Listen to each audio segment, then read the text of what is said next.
Assalamualaikum warahmatullahi wabarakatuh. Perkenalkan, nama saya Rosidwi Indiriadi dari jurusan Tadris Bahasa Indonesia kelas 2C. Untuk memenuhi tugas ulangan tengah semester mata kuliah keterampilan berbicara kali ini, saya akan membawakan dongeng yang berjudul Bawang Merah dan Bawang Putih. Alkisah, di sebuah desa hiduplah seorang gadis cantik, baik hati, dermawan, serta sopan santun bernama Bawang Putih.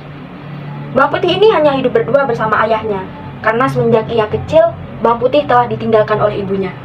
Alhasil, ayahnya pun menjadi seorang duda. Selama bertahun-tahun hanya hidup berdua dengan sang ayah, sampai suatu ketika Bawang Putih menginjak usia remaja, ayahnya pun memutuskan untuk menikah lagi dengan seorang janda beranak satu. Anak janda tersebut bernama Bawang Merah. Selama hampir 1 tahun setelah ayahnya menikah, hidup Bawang Putih pun terasa lengkap karena ia telah memiliki seorang ibu tiri dan juga saudari tiri. Ibu tiri serta saudari tirinya pun memperlakukan Bawang Putih sangat baik, dan Bawang Putih pun bahagia. Namun suatu ketika, saat ayahnya pergi keluar kota untuk bekerja, Bawang Putih pun mendapatkan kabar jika di sana ayahnya mengalami kecelakaan dan menyebabkannya meninggal. Bawang Putih pun bersedih, ia menangis terseduh-seduh. Dia tidak rela kehilangan ayahnya, karena ia takut untuk hidup sendirian. Namun ia sadar jika ia masih memiliki ibu tiri serta saudari tirinya. Kesedihan itu pun perlahan-lahan akhirnya sirna. Namun ternyata semua itu tidaklah seperti yang Bawang Putih pikirkan. Bawang Putih terkena prank.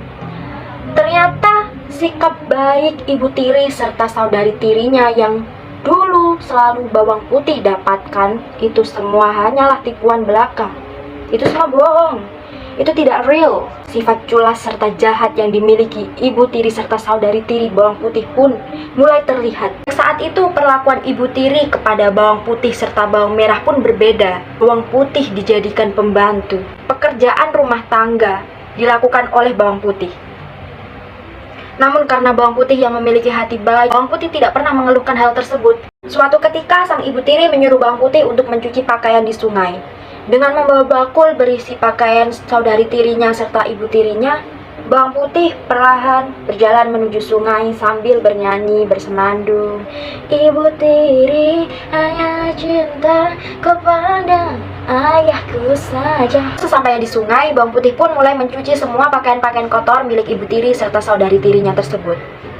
Sampai semuanya bersih, hingga semuanya selesai, Bawang Putih pun mulai kembali ke rumah. Namun ketika di perjalanan, Bawang Putih pun menyadari sesuatu. Jika salah satu baju yang dicucinya itu hilang, jika sampai Bawang Merah tahu jika bajunya hilang, Bawang Merah pasti akan marah. Bawang Merah pasti akan mengadukan hal tersebut kepada sang ibu tiri. Dan sang ibu tiri pun pasti akan memarahi habis-habisan Bawang Putih. Bawang Putih kemudian kembali lagi ke sungai untuk mencari baju milik Bawang Merah.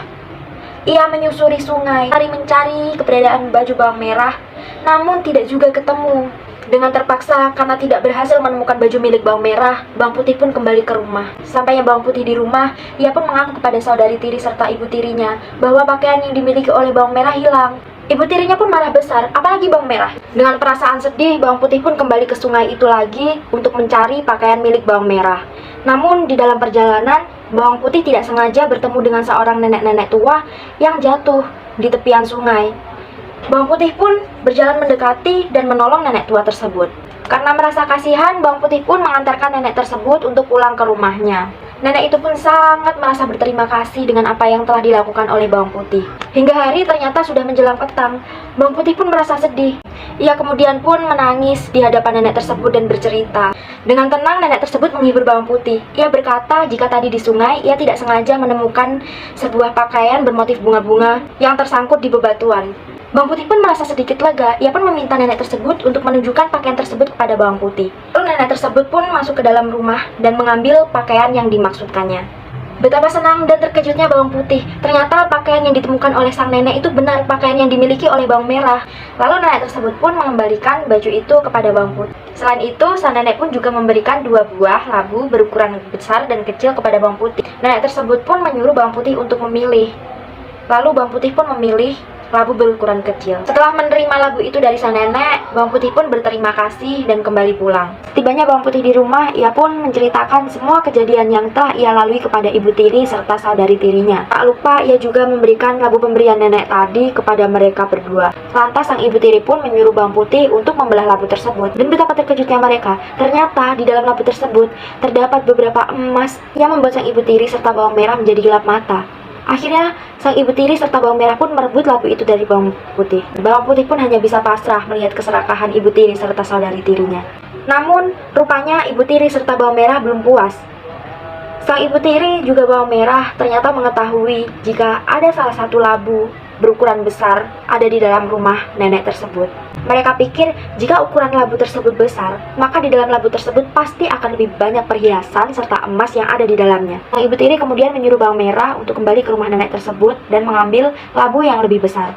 Bawang merah pun menurut karena telah gelap mata. Sesampainya di rumah sang nenek, bawang merah pun meminta labu tersebut. Dan nenek pun dengan pasrah memberikan labu itu kepada bawang merah. Bawang merah pun dengan gembira membawa labu itu pulang ke rumah. Sesampainya di rumah, keduanya pun girang karena merasa beruntung mendapatkan harta dengan cuma-cuma. Sang ibu tiri pun menyuruh bawang putih keluar agar bawang putih tidak bisa mengambil perhiasan tersebut. Setelah keluarnya bawang putih, ibu tiri serta bawang merah pun mulai membuka labu itu. Namun, bukan perhiasan yang didapat, melainkan hewan-hewan buas seperti ular, kalajengking, lebah, serta semut yang didapat oleh mereka berdua. Seketika sang ibu tiri dan bawang merah yang serakah pun mati di dalam rumah karena mendapat gigitan-gigitan dari binatang-binatang buas yang ada di dalam labu itu. Itulah dongeng bawang merah dan bawang putih. Selain ceritanya yang seru, kita juga bisa mengambil hikmah dari dongeng tersebut, yaitu kita jangan menjadi orang yang culas, jahat, dan serakah. Terima kasih. Dadah.